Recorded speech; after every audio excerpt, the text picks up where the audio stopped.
जरा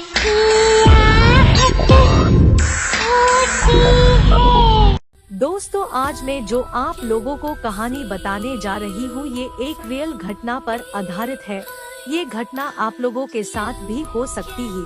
आप लोग मेरी ये रियल हॉरर स्टोरी पढ़िए और सुनिए और बताएं कैसा लगा। तो शुरू करते ही आज की कहानी। यह कहानी एक लड़की के बारे में है जिसका नाम सिमा था। एक दिन सिमा को एक पुराना और अजनबी फोन मिला। फोन में कोई नंबर नहीं था, लेकिन फिर भी वह उसे खोलकर सुनने लगी।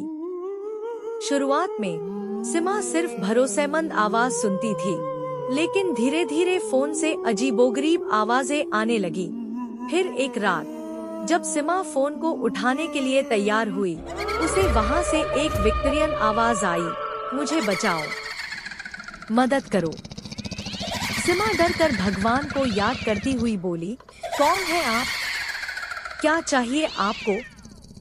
फिर से वह विक्टोरियन आवाज आई, मदद करो, मुझे बचाओ। सिमा को समझ में नहीं आया कि वह क्या करे।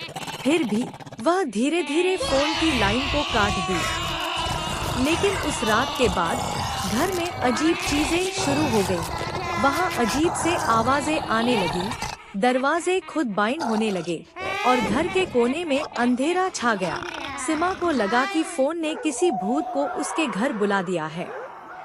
वह डर के मारे रात भर जागती रही, परंतु सुबह के साथ ही सब कुछ ठीक हो गया। फोन को वह अब और नहीं छूना चाहती थी, लेकिन उसने उसे उठाया और उसे उतार दिया। कुछ हफ्ते बीत गए और सिमा को लगा कि सब कुछ ठीक हो गया है।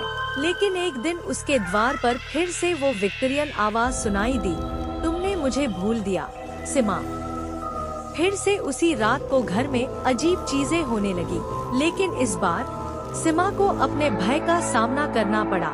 उसने तुरंत फोन की लाइन काट दी और फिर कभी भी उसे नहीं उठाया। इस कहानी से सिमा ने सीखा कि कभी कभी हमें अजनबी चीजों में विश्वास नहीं करना चाहिए और हमें ध्यान रखना चाहिए कि कौन हमें फोन कर रहा है। विशेष रूप से रात को हमें सावधानी बरतनी चाहिए, क्योंकि रात की अंधेरी सुंदरता अक्सर असलियता से अलग होती है। तो दोस्तों, आप लोगों को यह कहानी कैसा लगा? अगर अच्छा लगा तो लाइक कीजिएगा, शेयर कीजिएगा और कमेंट में जरूर बताइएगा कैसा लगा, और सब्सक्राइब करना मत भूलिएगा। तो फिर मिलेंगे नई कहानी के साथ, तब तक के लिए बाय, टेक केयर।